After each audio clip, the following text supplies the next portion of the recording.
Deus sabe o que é melhor para cada um de nós. Ele sabe qual é o melhor caminho que devemos percorrer. Ele sabe que muitas vezes podemos desistir se pegarmos tal rota. Por isso, é preciso deixarmos-nos guiar por Ele. Ele sabe o que é melhor para nós. Isso não quer dizer que vivamos na passividade, ou seja, vamos entregar os pontos e nada é realizar. Não. Nós precisamos orar, escutar a Deus, seguir a sua voz e dar os nossos passos. Saiba, Deus está com você. Deus está conosco. Meus irmãos, que alegria estarmos juntos para mais um estudo bíblico. Estamos aqui no livro do Êxodo, capítulo 13, e é um pouco sobre isso que acabei de falar. Queremos meditar nesse capítulo 13 do livro do Êxodo. Estamos vendo aqui justamente a saída do povo do Egito. Vimos aí nos vídeos anteriores as pragas do Egito, as 10 pragas do Egito, né? Começando pela água que se transformou em sangue, né? Passando aí pelas moscas, pelos insetos, pelos gafanhotos, pela chuva de pedras, pelo dia de trevas, né? Vemos tudo isso pelas rãs, pelas úlceras, né? E chegamos ali ao grande momento que foi no capítulo anterior que nós meditamos, justamente a morte dos primogênitos, né? A 10ª praga, a morte dos primogênitos, que fez com que todo o Egito e o faraó clamasse misericórdia e expulsasse ali todo o povo hebreu, o povo de Israel, todos, né? Junto com seus animais, seus pertences, enfim. E os despojos, né? Deus permitiu até que Israel levasse para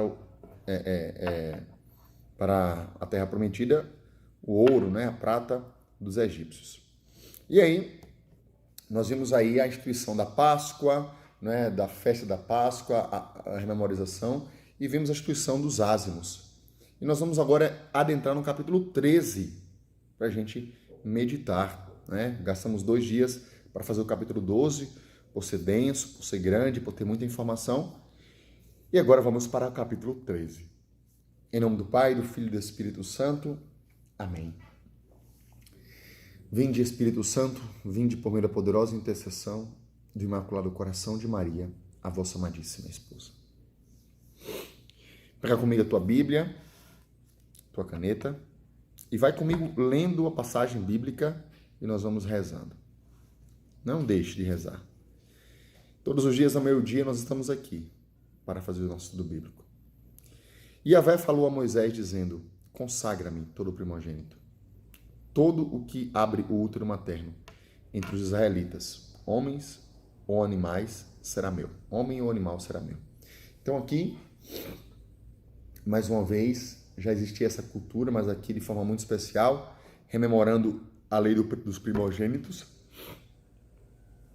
né? É um acréscimo ao relato antigo que já vivia, desde Abraão, enfim, essas realidades. Mas agora existe aqui uma lei em virtude da morte dos primogênitos, né? Em virtude da Páscoa, a passagem, a morte dos primogênitos dos egípcios e também o Código da Aliança. Então, aqui existe, vamos dizer assim, uma palavra mais forte com relação aos primogênitos. Para nos lembrar o quê? Para dar a Deus o que é melhor, o primeiro, né? Para você ter uma ideia, o azeite, né?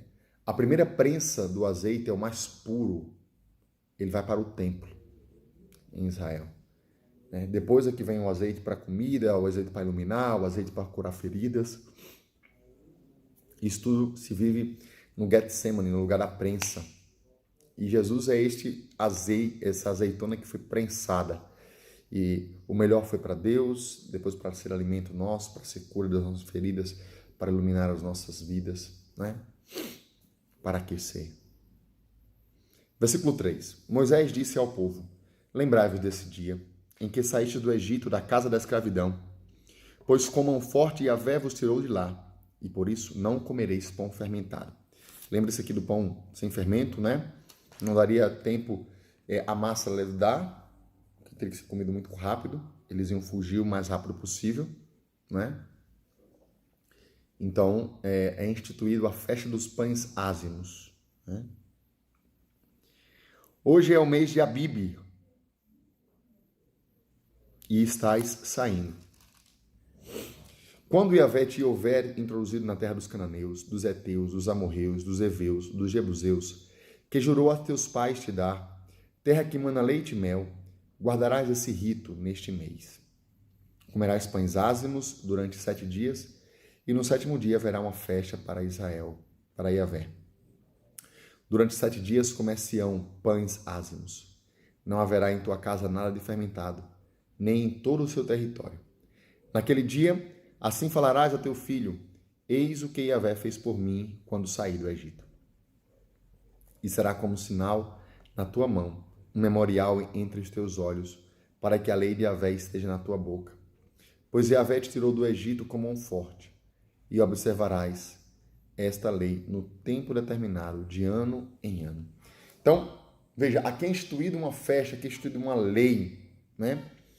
Onde a cada ano Israel iria celebrar aquele ato que foi vivido, né? Ele ia rememorar. Gente, é um pouco do que nós realizamos na Santa Missa, o memorial da salvação. Não é um teatro que nós realizamos, mas é uma recordação, vamos dizer assim, e realizamos aquilo que aconteceu no Calvário, acontece na Santa Missa. Veja que esta liturgia, essas doutrinas, né, estas leis que regem uma espiritualidade, aconteceu desde o Êxodo, né, desde o início da população judaica, e também foi levado ao cristianismo. Então, observarás essa lei no tempo determinado, de ano em ano. Então, todo mês de Abib, o povo judeu ainda hoje realiza a festa dos pães ázimos. Versículo 11.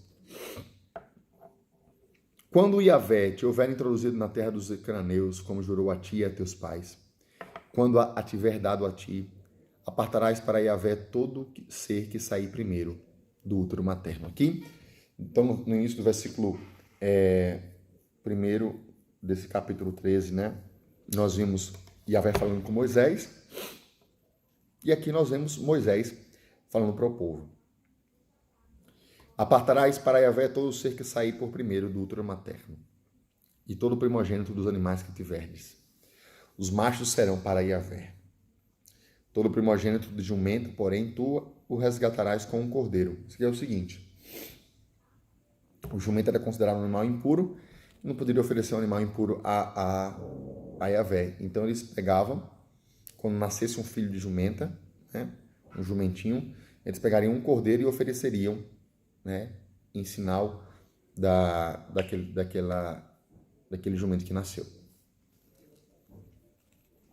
Se não o resgatares, tu lhe quebrarás a nuca, ou seja, matarás aquele cordeiro, né, aquele jumento.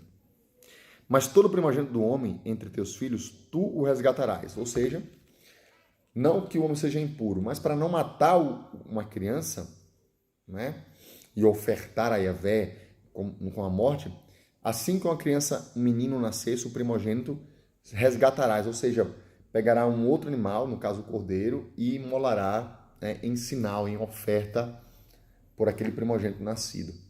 E isso, gente, foi até Jesus, né? Imagina. Tanto que no 8º dia da circuncisão, os pais de Jesus o levaram ao templo e ofereceram um casal de pombas, né? Então, essa oferta de resgate pelo nascimento do primogênito.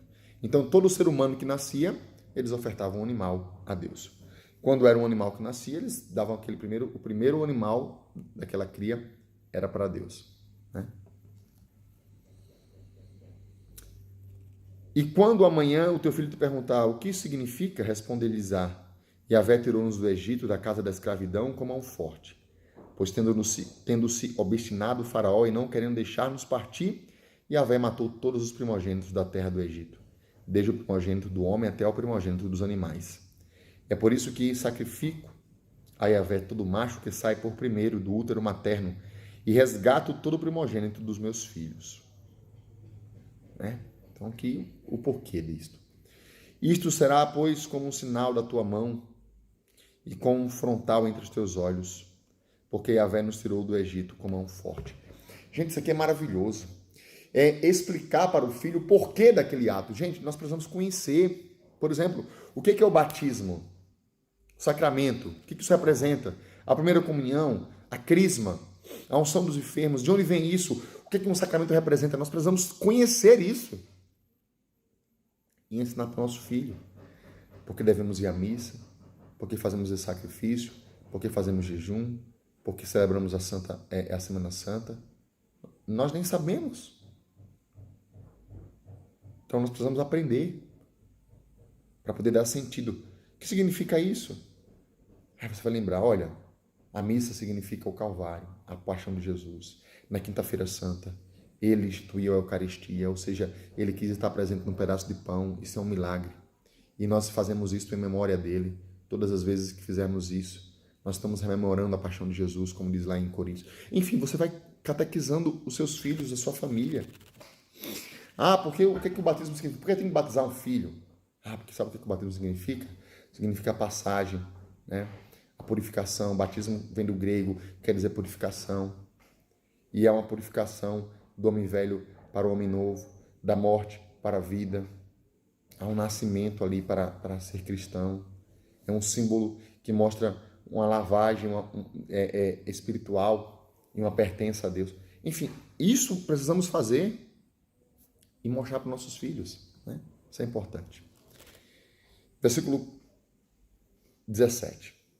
Agora propriamente começa o Êxodo, tá? O Êxodo propriamente começa aqui, no capítulo 13, versículo 17. Que é a marcha do povo de Deus, né? Pelo deserto. Rumo à terra prometida.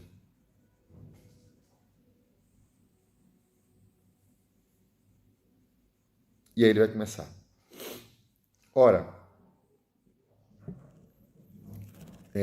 lembrando que essa saída do povo do Egito caminhando pelo deserto para a terra prometida é a nossa marcha pelo deserto da vida, né? Que é o progresso da igreja, né? Para a eternidade. Então, é o nosso caminhar para a eternidade. E aqui ele começa. Ora, Faraó deixou o povo partir, Deus não o fez ir pelo caminho do país dos filisteus, apesar de ser mais perto. Então, era mais perto ir do Egito para a terra de Cananeia, passando pelo país dos filisteus, mas Deus não permitiu. Por quê? Porque Deus achara que diante dos combates o povo poderia se arrepender e voltar para o Egito. Gente, olha que coisa linda. Às vezes, é aquilo que eu falei no início do vídeo, Deus é que sabe os caminhos. Às vezes eles fazem a gente ir para um caminho mais longo, porque a gente sabe que se a gente enfrentar uma batalha muito forte, a gente pode desistir, se arrepender e querer voltar à vida velha. Muitos já fazem isso. Então veja que sabedoria de Deus. Deus então fez o povo dar a volta pelo caminho do deserto, do Mar dos Juncos, né? O Mar Vermelho, e os israelitas saíram bem armados do Egito. Moisés levou consigo os ossos de José, pois havia feito os israelitas jurar, pois havia José, né, quando não era vivo, feito os israelitas jurar solenemente, dizendo: Deus haverá de vos visitar, e então levai daqui convosco os meus ossos.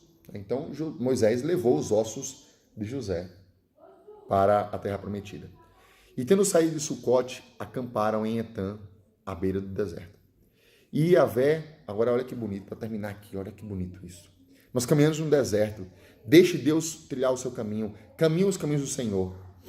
E Yahvé ia adiante deles, de dia uma coluna de nuvem, para lhes mostrar o caminho, de noite uma coluna de fogo, para os alumiar, a fim de que pudessem caminhar de dia e de noite.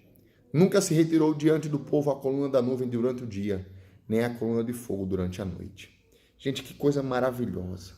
A presença de Deus, né? Nesta nuvem, nessa Shekinah. Deus que vai à frente. Né? Então, nunca se esqueça e peça sempre que Deus caminhe à tua frente. Ele vai à nossa frente. Yahvé ia adiante deles. Yahvé ia adiante deles. Que o Senhor possa ir à nossa frente, mostrando o caminho, nos guardando de todo mal. Durante o dia, uma nuvem. Durante a noite, uma coluna de fogo para nos iluminar. Para a gente não caminhar nas trevas e não tropeçar. O que foi que essa palavra falou ao teu coração? Marque aí nos comentários. Se essa palavra fez sentido para você, se tem sido bom, marque mais alguém, compartilhe. Vamos crescer o número de pessoas aqui no nosso estudo bíblico. Deus abençoe você.